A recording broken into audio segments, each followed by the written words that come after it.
Halo sahabat petani Nusantara, salam sehat, tetap semangat dan salam sukses buat kita ke depannya. Nah, jadi baiklah sahabat tani, pada kesempatan kali ini hari Jumat tanggal 17 Maret. Nah, jadi untuk video kali ini sahabat tani, saya akan mereview hasil sterilisasi yang udah saya terapkan pada lahan ini, dan saya akan mereview ulang apa-apa aja yang saya gunakan kemarin untuk lakukan untuk sterilisasi di lahan ini sahabat tani ya. Nah, jadi untuk proses sterilisasi lahan ini kemarin teman-teman memang sangat melelahkan dan sangat ribet juga. Nah, ini saya lakukan demi untuk menghindari tanaman cabai ini terkena layu, baik itu layu bakteri dan layu fusarium. Nah, dimana sebelumnya sahabat tani saya sudah 4 kali bercocok tanam di sini. 4 kalinya saya tumbang itu ataupun gagal itu diakibatkan oleh tanaman cabai yang terkena layu, baik itu layu bakteri dan layu fusarium. Dan di video sebelumnya juga teman-teman udah saya informasikan ya, kalau nggak salah itu di part 1 di situ udah saya informasikan story lokasi ini. Nah, jadi proses sterilisasi yang saya lakukan kemarin di sini memang terbilang ribet dan melelahkan. Nah, walaupun ribet dan melelahkan sahabat tani, kalau saya melihat hasil pertumbuhan tanaman cabai ini sekarang, rasa lelah itu semuanya sirna. Dengan tanaman cabai ini yang pertumbuhannya sangat bagus dan luar biasa. Jujur saja sahabat tani, saya informasikan buat teman-teman, saya tidak menyangka pertumbuhan tanaman cabai sebagus ini di sini. Nah, dimana mengingat beberapa tahun yang lalu saya tumbang di sini 4 kali.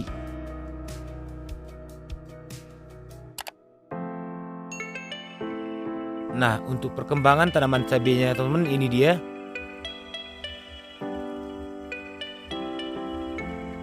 Dan rasa lelah itu bisa terobati dengan pertumbuhan tanaman cabai ini. Nah, teman-teman lihat bunganya masih mekar dan bakal bunga terus muncul. Nah, jadi itulah pentingnya sahabat tani kita lakukan sterilisasi lahan untuk budidaya apapun itu. Karena kalau lahan kita ini steril dari bakteri-bakteri jahat dan jamur-jamur jahat, serta kohenya kita fermentasi dengan baik, matang sempurna, untuk perawatan tanaman cabai ini akan terbilang mudah, terutama untuk mengatasi penyakit jamur. Itu dia teman-teman ya, kalau lahan kita ini betul-betul steril. Dan pertumbuhan tanaman cabai ini akan lebih bagus karena ya pada saat sterilisasi lahan kita kan wajib menambahkan bakteri-bakteri baik hingga mikroba di tanah ini lebih banyak. Kalau mikroba di tanah ini banyak, terutama mikroba yang baik, itu pertumbuhan tanaman cabai ini akan subur walaupun pemberian pupuknya sedikit. Nah, seperti itu dia. Nah, jadi untuk sterilisasi yang saya lakukan kemarin di sini teman-teman, yaitu yang pertama pada saat bedengannya ini sekitar 30 cm, saya sudah lakukan penaburan kapur dolomit sebanyak 6 sak keseluruhan areal ini kemarin sahabat tani ya. Nah, jadi saya tabur kapur dolomit di atas bedengannya ini, dimana tujuan dari pengapuran ini sahabat tani yaitu untuk menetralisir zat-zat asam tanah ataupun menaikkan pH tanah. Nah, jadi itu dia proses pertama. Nah, jadi 7 hari berikutnya teman-teman, saya lakukan penyemprotan garam grosok. Nah, jadi untuk garam grosoknya kemarin saya menggunakan 20 kilo per drumnya, dan saya siram lagi keseluruhan bedengannya ini. Disiram merata keseluruhan bedengannya ini. Nah, setelah itu teman-teman, 7 hari berikutnya saya melakukan penyiraman JMS. Nah, jadi untuk pembuatan JMS-nya ke ini kemarin saya berhasil, saya melihat tutorial dari YouTube juga. Dan untuk bahan-bahan yang saya gunakan kemarin untuk pembuatan JMS Sahabat Tani, yaitu kentangnya 400 gram, garam grosoknya 200 gram, serta tanah dari hutan sana seperti itu teman-teman. Saya menggunakan 200 gram juga. Nah, jadi setelah jadi saya lakukan penyiraman keseluruhan bedengannya ini kemarin. Nah, jadi setelah selesai saya lakukan penyiraman JMS Sahabat Tani, 3 hari berikutnya saya siram lagi bedengan ini menggunakan M4 4 botol, dan saya tambahkan gulanya 1 kilo. Nah, jadi untuk M4 ini kemarin saya fermentasikan 5 jam dan saya semprot pada sore harinya. Dan di sini perlu informasikan untuk penggunaan JMS M4 dan Ampus itu baiknya kita lakukan pada sore harinya. Nah, jadi setelah selesai saya lakukan penyiraman M4 Sahabat Tani, saya naikkan lagi bedengannya ini menjadi 50 cm Sahabat Tani ya, menjadi tingginya 50 cm. Nah, jadi setelah bedengannya ini 50 cm teman-teman, saya siram lagi menggunakan JMS keseluruhan lahan ini kemarin. Nah, jadi setelah selesai saya siram JMS-nya, terus 2 hari berikutnya saya lakukan penaburan kohe ayam, kohe kerbau, serta petroganik. Nah, jadi setelah selesai ditabur keseluruhan kohenya ini, oh ya teman-teman, untuk kohe yang saya gunakan ini kemarin, kohe ayam dan kohe kerbau ini saya fermentasikan lebih kurangnya selama 5 bulan. Jadi kohenya itu memang sudah betul-betul masak Sahabat Tani ya. Nah, jadi setelah selesai ditabur keseluruhan ke atas bedengannya ini teman-teman, 2 hari berikutnya saya tabur pupuk dasar ataupun pupuk kimia. Nah, jadi untuk pupuk kimia yang saya gunakan ini kemarin, yang pertama KCL 25 kilo, SP36 25 kilo, Konska 25 kilo beserta dengan Humatop. Dan saya tabur ke atas bedengannya ini semuanya Sahabat Tani, ditabur merata. Setelah selesai dilakukan penaburan pupuk dasarnya, bedengannya ini dicangkul-cangkul lagi ataupun dibajak-bajak lagi Sahabat Tani ya. Dan setelah itu Sahabat Tani, setelah selesai dibajak bedengannya ini, 3 hari berikutnya saya siram lagi menggunakan ampusnya 1 bungkus. Saya campur ataupun saya mix dia dengan M4 ditambah gula 1 kilo. Terus saya siram lagi bedengannya ini keseluruhannya Sahabat Tani ya. Lalu 2 hari berikutnya teman-teman, saya siram lagi JMS ke bedengannya ini. Dan 3 hari berikutnya teman-teman, saya siram lagi bedengan ini menggunakan dolomit. Nah, dimana pemberian kapur yang kedua ini saya menggunakan dolomit, yang dimana dolomitnya itu terlebih dahulu saya lakukan perendaman.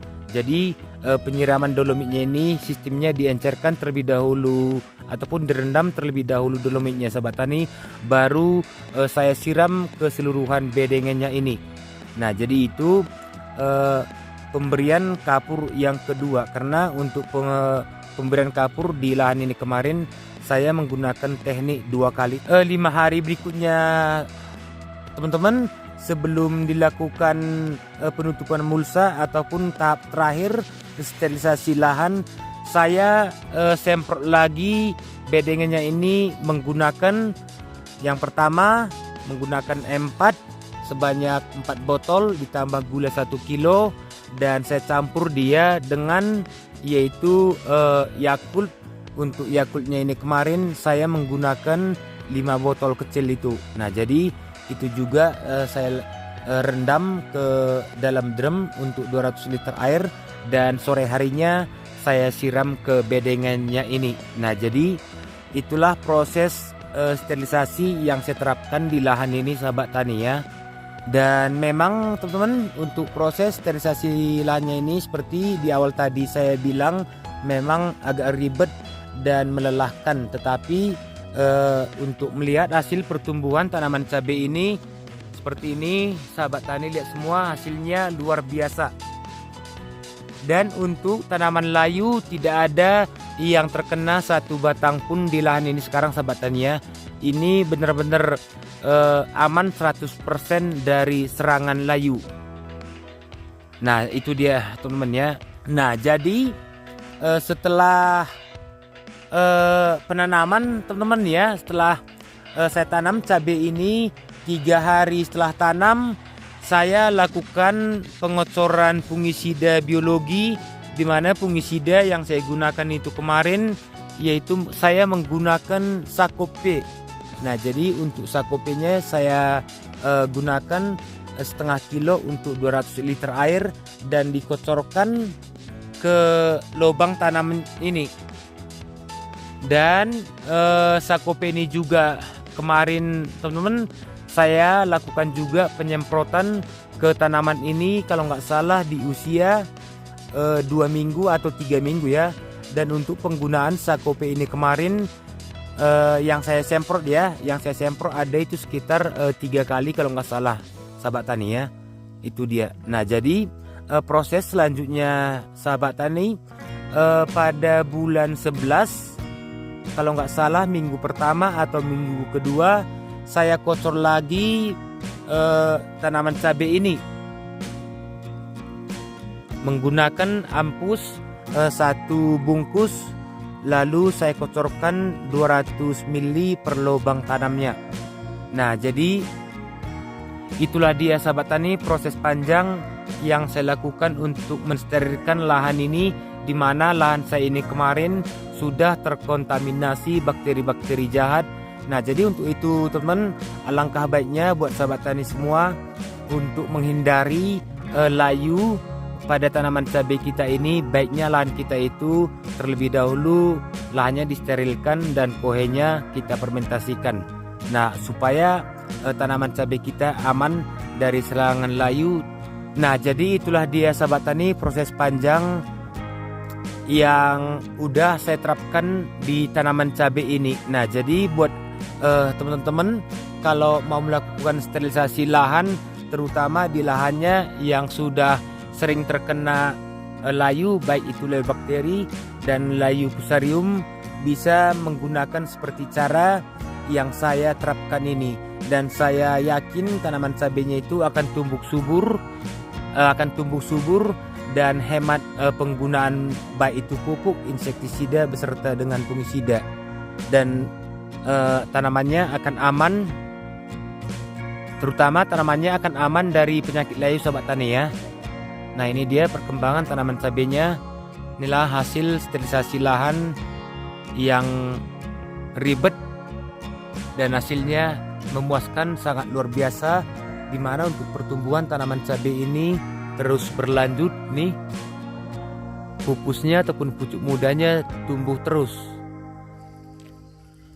Oh ya, sedikit lagi informasi tambahan buat kita semua teman-teman. Untuk penggunaan fungisida kimia kemarin, yaitu saya menggunakan mulai umur tanaman cabai ini 3 bulan. Nah jadi 3 bulan sampai sekarang di usia tanaman cabai ini 154 hari sahabat tani, disitulah saya menggunakan fungisida kimia. Nah jadi untuk penggunaan fungisida kimia lebih hemat kalau kita melakukan sterilisasi lahan dengan cara seperti yang saya terapkan ini sahabat tani. Nah jadi untuk tanaman cabai ini sahabat tani sudah panen perdana yaitu pada hari Senin kemarin. Dan untuk panen perdananya kami mendapatkan yaitu 8 kilo dengan harga 26.000 per kilonya sahabat tani ya.